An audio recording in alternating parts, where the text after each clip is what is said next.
FSN Radio. It's all about what's next. Go to financialsurvivalnetwork.com and sign up for your free weekly newsletter. You'll also get 3 free reports. The Financial Survival Network. It's all about what's next. Welcome, and you are listening to the Financial Survival Network. I'm Kerry Lutz, and today it's May 1st, 2018. Well, the person you're about to hear from, been on the show a number of times, written a new book entitled The Trump White House Changing the Rules of the Game. First, though, as always, be part of the discussion. Join us in the dialogue. We love to get your emails, see them first thing in the inbox in the morning, and that email address is kl@kerrylutz.com. So the person you're about to hear from, Ron Kessler. Ron, you've written so many books, and the president's in the president's Secret Service, the CIA at war. I mean, I could just go on and on. My favorite one to date was The First Family Detail, but this could be your best book ever. So thanks for coming on. Hey, thanks for having me. So obviously you can't go wrong writing a book about the president and about what he's doing, because that's all anybody seems to think about now. But you had to make yours different, didn't you? Well, I would say I had to make my book truthful. There's actually no other book out there that is favorable to Donald Trump. The book is unique. At the same time, it's credible. It goes into the warts, the problems, the titillating details. But I've known Trump for 2 decades. I first went down in Mar-a-Lago with him on his plane with my wife, Pam. We're both former Washington Post reporters. And on the way down, he imitated the nasal constricted tones of the blue blood old guard in Palm Beach, condemning his club, Mar-a-Lago, because it admits blacks and Jews. And to this day, some clubs in Palm Beach do not admit blacks and Jews. And he said, I want to be loved, and I enjoy sticking it to them. And that pretty much sums up Donald Trump. He wants to be loved, and he enjoys sticking it to anybody who gets in his way. But he uses the carrot and the stick. For example, with his club, the town fathers, many of whom belong to those clubs that discriminate, did not want to approve it as a club. And what did he do? He, on the one hand, sued the town for $50 million. His Florida lawyer, Paul Rampell, who's Jewish, sent those town council members copies of gentlemen's agreement and guess who's coming to dinner, both about bigotry, implying that they were bigots. But at the same time, Trump invited those very same people to play golf with him, to play tennis with him. He invited them to parties in Mar-a-Lago, saying there would be gorgeous young women there. And eventually, of course, he got Mar-a-Lago approved. And that is the way he operates, the carrot and the stick, threatening, but also offering access or deals. And the other insightful interview I had was with Norma Forderer, who was his top aide for 26 years. When she joined the organization, there were only 7 other employees, and she really knew him better than any individual on both the business and the social side. And she said there are 2 Donald Trumps. One is the one you see on TV, who makes these often outrageous comments to get attention for his real estate brand and now for his presidency. When he started in real estate, there was no such thing as a real estate brand. There were buildings owned by these companies that no one had ever heard of. But he turned the Trump brand into a symbol of luxury prestige. And he's doing the same with his presidency by attracting media attention every day, which enhances his power. And then there's the other Donald Trump, Norma said, that only insiders know, who is exactly the opposite. He is thoughtful, he listens, he's not full of bravado, he's very deliberative when he makes decisions. That's how he built this empire worth billions of dollars, not by being an idiot, a fool, or a bigot. I think every supporter of Trump gulps from time to time when he makes some of these outrageous comments, but it's a way to make foreign countries gravitate to him or afraid of him. The same with CEOs. And if you look at the results, they're pretty amazing. On the one hand, with the economy, you have an unprecedented low unemployment rate, unprecedented low black unemployment rate, tax cuts putting more money in people's pockets, a roaring stock market since the election. And then on the foreign side, you have almost totally getting rid of ISIS, getting Saudi Arabia to go after radical Islamic ideology. He's about to meet with the North Korean leader. The Chinese have just agreed to reduce tariffs on auto imports. Any one of those is an amazing achievement, and all of this in his first 16 months. Yeah, it's amazing. Now, you get into a story there that I've always wondered about, but have never been able to figure out because nobody's ever gotten that deep into the weeds about his early life. And that is, he went to military academy. So generally, when somebody well-off, a kid is sent to military academy, it's because he's got behavioral issues. And you managed to uncover the secret of how he wound up in military school. His father felt he was out of control. It wasn't that he was breaking the law, but he would get into fights with kids. He would also go into Manhattan and do things that his father didn't approve of. Looking back in The Art of the Deal, Trump wrote that he liked to test people. He didn't know why, but that's what he like to do. And you see that, of course, now in his personality. But he did straighten up in military school. He went to Wharton, and he turned into a success, as we see. But he doesn't like people to really know the inner Donald Trump. He wants to project this tough guy image, which he feels is a way to enhance his power. And so, for example, he will give out $100 tips to janitors moving furniture, for example, but he doesn't want that out. And when I interviewed him, I had the only interview he says he has given or will give for a book as president. I asked him about that. Why don't you let that softer side of you out? And he just became sort of defensive. How did you hear that? Where were these tips? He finally admitted that he does do that. He also doesn't like to let out the fact that Melania is a tremendous influence. The same thing. He's just very guarded. And so in this book, I reveal that she will actually sit in on meetings, summarize the points that others have made, and come up with her own strategy. I quote Reince Priebus saying that her judgment is just impeccable. Aides are so impressed by her political savvy. She will also give him articles, both pro and con. She's not afraid to disagree with him either.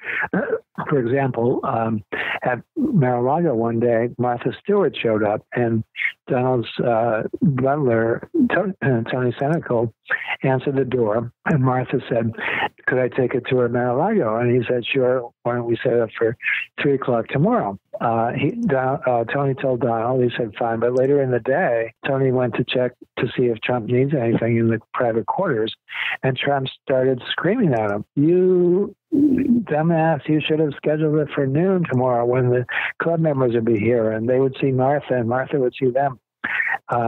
At that moment, Melania walked in, and she said to she said to Trump, "I don't think you should be talking to Tony in that tone." Nothing more was said, but the next morning, Tony and Trump were in the living room of Mar-a-Lago. Trump handed Tony $2,000 in $20 bills, would you believe? Didn't say anything, but that was his apology. And I said to Tony, "Wasn't that strange? $20 bills?" And Tony said, "Everything about Mr. Trump is strange." Yeah, that's a great story. Well, one thing that's strange, when you look back at our last 3 presidents, we had Clinton, who supposedly didn't inhale. We had Bush, who didn't do cocaine. And then we had Obama, who did inhale and did do cocaine. Trump has seemed to lead this life of never imbibing in potentially destructive substances, never had a drink in his life. How did that happen? I think it speaks to his discipline because, it takes a lot of discipline to not have a drink, especially since he's around people drinking all the time at Mar-a-Lago and elsewhere. But in the same vein, he only sleeps 4 nights a week. 4 hours a night. Mm-hmm. He just wants to work. He wants to accomplish things. He wants results. And he feels that drinking would get in the way. Of course, in addition, his brother had an alcohol problem, and he cited that as a reason he doesn't drink. But I think it's even more that he's so devoted to his work. When he goes to Mar-a-Lago, for example, aside from playing golf, he's always working. He never follows his bikini-clad wife, Melania, to the pool, never swims. He's always working. Mm. Yeah, so I was going to ask you about that. So in that time, he's awake roughly 18 to 20 hours per day. Is he working constantly there? What is he doing? He works constantly, either at Mar-a-Lago or the White House or on Air Force One. Just enjoys it, and Melania is happy with it. She never wants to interfere with that, whereas Marla Maples, his second wife, resented him playing golf. Didn't even want Mar-a-Lago to be a club. She wanted the estate all for herself. She did come up with the idea of having a Trump spa there, which he built. Mm-hmm. But that's the contrast between Melania and Marla. Fascinating. So he's a very competitive person. So in taking on the role as president, who do you think his internal competitor is? The person who he's there to outdo the former president?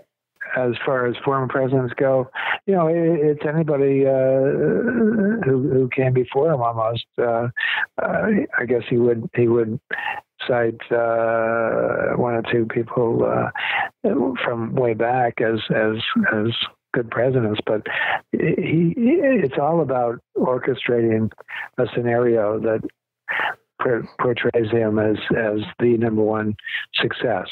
And so he'll use anything, a former president, a senator who gets in the way as a jumping off point to highlight his own successes. And it's working. A lot of it is psychological. For example, on the one hand, he's deregulating, but he also is making it clear that he's not a foe of business. He's not going to demonize business the way Obama did. And that sends a psychological message to businesses that they can expand without fear of additional regulation and hire more workers. It also sends a message to the stock market. A lot of this is just cheerleading for America, and as opposed to apologizing for America, which is what Obama did. So, you hear all these psychologists, psychiatrists making statements about him, which isn't really fair, but is there a narcissistic streak in him, or is it just all about business, putting his name all over and, basically tooting his own horn? Obviously, the media is not doing it. The press isn't doing it. Is it just to get noticed, or is it deeper than that? Well, he certainly has a narcissistic streak, but it is all part of a strategy. And if he touts his achievements, people will start to listen. And he's very entertaining. The way he was on The Apprentice, that's another aspect that has helped his success. But number one, the subtitles of the book, Changing the Rules of the Game, sums up what he's doing. He's not afraid, for example, to go after Colin Kaepernick over his refusal to stand for the national anthem. That I think strikes a chord in a wide range of American hearts. And when it comes to North Korea, he was mocked for making it clear that he's going to annihilate North Korea if it doesn't get rid of its nuclear weapons. The mainstream media thought he was a fool, and look what's happening.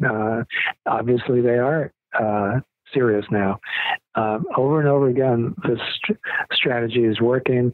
Sending missiles into Syria made it clear that we're not going to be messed with by other countries. Totally the opposite of Obama. And it's so, it's just common sense. If you lead from strength, you're going to get results. And yet, a wide range of people in this country simply will not or do not accept that. Yeah, it's absurd. So you spent a lot of time with him. What about his sense of humor? In the brief couple of hours I spent with him, I found him to be one of the funniest people I ever met. Yet his sense of humor seems to be lost on the majority of people. Yeah, he has a genuine sense of humor, unlike what we saw at the White House Correspondents' Dinner. I asked him shortly after he was elected, how do you like being protected by the Secret Service? We were overlooking the pool at Mar-a-Lago, and he said, it's great. I'll go golfing, and there'll be 20 agents all around me, and they're all looking in different directions, so they don't see if I miss a ball, if I miss a shot. Yeah. Well, in a way, he appears to have been preparing for this role of president for his entire life. Where do you think the aspirations to become president began? When in his life? I think, he just genuinely is a patriot and genuinely wants to help this country. And it's that simple. It's not that he needs the glamour and glory of the White House. He already has a more magnificent winter White House in Mar-a-Lago. Just as one symbol of his patriotism, he erected an American flag on the front lawn of Mar-a-Lago, and the town said it exceeds zoning regulations. It's too high, and they started fining him on a daily basis. Right. Yeah. Well, what did he do? He agreed to reduce the length of the flagpole, but he moved it to a mound that his workers erected on the property that made it just as high as it was to begin with. And then he donated the money he would pay in fines, $100,000, to various VA organizations. That is really Donald Trump. He's and of course he wants to succeed. He wants to win. He wants to show that he can do the job, and I think that's what he's doing. So he's got more enemies probably than any other president in history. I mean, there's no favorable media coverage of him, maybe Fox a little bit, but pretty much any favorable media coverages are outliers. He's got the deep state after him. He's got all these Obama, Clinton holdouts after him. And yet he soldiers on. He's indefatigable. His whole persona is one of perseverance and never quitting. Have we ever had a president like that before? No, I think the attacks just energize him, and previous presidents have been very cautious and diplomatic, and afraid to make statements that create a lot of hatred. But it is part of a strategy. I have a chapter in the book titled Scam Artists, and that refers to the dishonest media. It's not just bias, it's real dishonesty. And as one example, the New York Times ran a story above the fold with the headline, this model, Roanne Brewer Lane, had just met Donald Trump when he asked her to change out of her clothes. And the story's headline, Crossing the Line with Women, Donald Trump. Well, the and then the story, claimed it was a demeaning encounter. And the real story was just the opposite, because she started going out with him after that. She had been invited at the last minute to a pool party at Mar-a-Lago, and she didn't have the time to go back home to get a bathing suit. She went to Mar-a-Lago. Donald took a liking to her, showed her around the estate, asked if she wanted a bathing suit, and she said sure. She put it on in a bathroom. She came out to the pool to see Donald, and they started going out together for the next several months. Where did that appear? The fact that they started going out in the 16th paragraph of the story. If that had been in the lead, they could not have run the story because it would have been exposed as a fraud. That's how dishonest the media have become. Yeah, it's remarkable. Hard to believe that it could devolve to this point, but obviously he's really become a threat to the deep state, to the shadow government. He aims to clean it out. He always said, drain the swamp. I always viewed it as dredging the swamp and then dumping the refuse someplace where it can't hurt anything. But he's really determined to drain the swamp here and return power back to the rightful holders, the American people, isn't he? That's right. Exactly. And my favorite anecdote about that is a couple in Potomac, rather than Maryland, said that they will not take any vacations because they don't want to contribute to the Trump economy. That's how bad it's gotten. That's how crazy it's gotten. Yeah. It's it's just hysteria.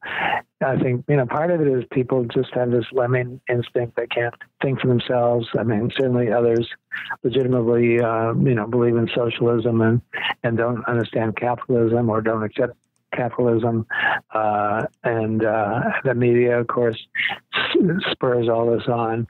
The whole Russia collusion business is, of course, a hoax, and I demonstrate that in the book because there was actually a Washington Post story last August 14th, which quoted emails sent by or turned over by the White House to congressional committees, and these were sent among the campaign aides, including Manafort. Papadopoulos, this low-level aide, was proposing that the campaign meet with Russian leadership. Mm-hmm. And in the emails, Manafort wrote back, no, we're not going to do this. Absolutely not. He actually assigned another aide to make sure that nobody responds to any requests like this. He also said we have to make sure Trump doesn't do any of this. Gates, his deputy, said the same thing in the emails. That story did appear in the Washington Post, but it's been totally ignored. The headline was the opposite of the truth. It said Papadopoulos or Trump aide wanted to meet with Russians. No, the real story was no, the campaign did not want to meet with Russians. So what more do you need to know about Russian collusion than that? Yeah, well, we find out subsequently that Carter Page apparently was an FBI agent or asset, and all of these people appear to be plants. So you got to wonder what the whole narrative has turned into, because it's certainly not aimed at getting at the truth. That's for sure. So next 2.5 years, what do you think is going to happen during the Trump presidency? As Trump keeps saying, we're just getting started. That's what he said when I interviewed him at Mar-a-Lago. And it really is just the beginning. And you're just seeing the successes fall like dominoes. Foreign countries are going to start cooperating more. I think we are going to get a new deal with Iran. And it's all because of American strength, leading from strength, just like Ronald Reagan. Reagan built up the American military. He wasn't afraid to call Russia, the Soviet Union, the evil empire, and he was mocked for that by the press, of course, and the press called him stupid and a fool and a danger, exactly the same as Trump. And yet, what did he do? He got rid of the Soviet Union, and he bolstered the economy big time. Same situation. And now, when people look back in the Gallup polls, he's actually listed as one of the top and greatest presidents in American history. And I think you're going to start seeing that with Trump as well. Well, I only hope you're correct. From your mouth to God's keyboard, Ron. Hey, we're talking about the book here, The Trump White House, Changing the Rules of the Game by Ron Kessler. And to find out more, just go to ronaldkessler.com. The book's available Amazon, Barnes & Noble, and wherever fine books used to be sold. Ron, it's great having you back on the show. Good luck with the book, and thanks for trying to give a balanced view. It's really appreciated. Thank you. Great to be with you. FSN Radio. It's all about what's next. Go to financialsurvivalnetwork.com and sign up for your free weekly newsletter. You'll also get 3 free reports. The Financial Survival Network. It's all about what's next.